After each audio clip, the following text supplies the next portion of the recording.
height. Yeah, I don't know what it is. Just, long, fat, I guess. Are you feeling the effects of Will and Bo diving for touchdowns? Yeah, exactly. Bo had a guy hanging out in the back of the end zone. Could have just hit him and not taken another hit. But yeah, it was good to see those guys obviously get in the game and contribute to the win. And obviously, Will kind of started pretty hot. After the fumble. So, but the first half was pretty solid. How would you just evaluate his play? I think That's pretty good. Best passing day in 14 years around here? Yeah, I mean, I thought he threw it really well, and I thought the guys had good chemistry throughout the week. We threw and caught really well in the week of practice and knew that we had some mismatches in the back end, and if we could protect, we had some really good things going, and the guys up front did a really good job protecting for the most part. And it was really good to see Josh on senior day, have the type of day he had, and Justin Riggs score a couple of touchdowns. And, just going into it, that was a little bit more of the thought process going into the game, was to try to throw it around a little bit. Are there moments like this when you get the lead, you do some things like, hey, let's get some people involved. For sure. Not just playing them, but let's get them involved. Yeah, you try to, it's tough at the end there when you got guys kind of playing that really aren't practicing with us. Mm-hmm. A lot of those guys practice on the scout team, and so you're trying to call plays that they know and can execute. It's a lot of day one install things, and it's tough to call at those moments, but it's fun to really get those guys in and see them play. We've had this conversation about Chris fumbles before. Do you even say anything to this point? No. At this point, it's just it just kind of is what it is at this point. It's difficult to put into words, and you feel for him because it hurts him. I know it hurts. I know it's not for lack of caring and lack of being in the game. It's because he was running hard. It wasn't like he was not in the game and being aloof and you weren't ready to play type of thing. I mean, we get stalemated at the point of attack and he gets hit from behind, and it just comes out again. So it's just, at this point, there's not really too much to say. I know You really 56 points, but you sometimes, and I know the perfectionist comes out and you're like, we could have been 75 today.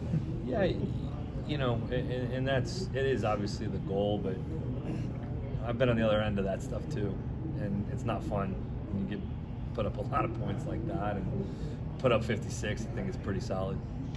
Liam, Brad said when he got here, it didn't take any time for even his kids to learn what Louisville-Kentucky rivalry is. In your limited time here, what have you kind of already learned about this rivalry? Yeah, I've learned that it's extremely serious, and that the level of respect for your opponent is obviously there because of how many good games they've had back and forth, and how obviously they're a pretty talented team, and I think our players know that and respect that about them.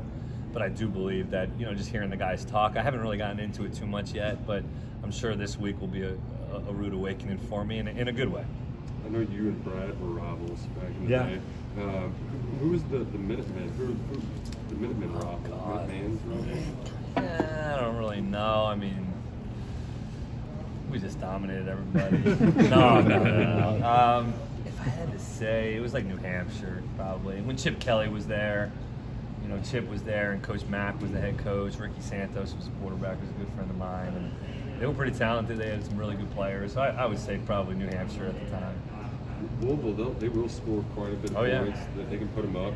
Do you feel like this was a good team to have going into that? For sure. I mean, I think that even last week for us to kind of get back on track, obviously the Tennessee game, we did some good things, and then I thought we played, for, like I mentioned last week, for 30 minutes, almost 30 minutes of complete football, and today we started off a little bit weird and crazy, but I do think that the kids responded the right way. I thought Coach Stoops' message at halftime was exactly what our kids needed to hear, and they responded, and it was good to just get the guys, some other guys in, but I was really pleased with them throwing and catching the way we did. I think a lot of guys contributed to the pass game today, which was nice to see. Mark said he was kind of hitting himself pissed off after that first snap. Like, does that translate to your guys? Do they kind of become that way too? Yeah, I mean, it's such a freak thing, it's a play we've repped so many times this year, just catching and flipping it to Wandell. I think what happened, from what I understand afterwards, where they were stemming late, I guess, in the cadence, and Fortner snapped it, I think, a little bit, maybe prematurely, a little high and hot. Will doesn't handle it, clearly, and then doesn't go fall on the football, and it's just one of those things you just hate. It's just sickening to start that way. You know, I mean, all you're trying to do is come out and start and be positive and roll and do some really good things, and we're just not there yet, you know, for whatever reason.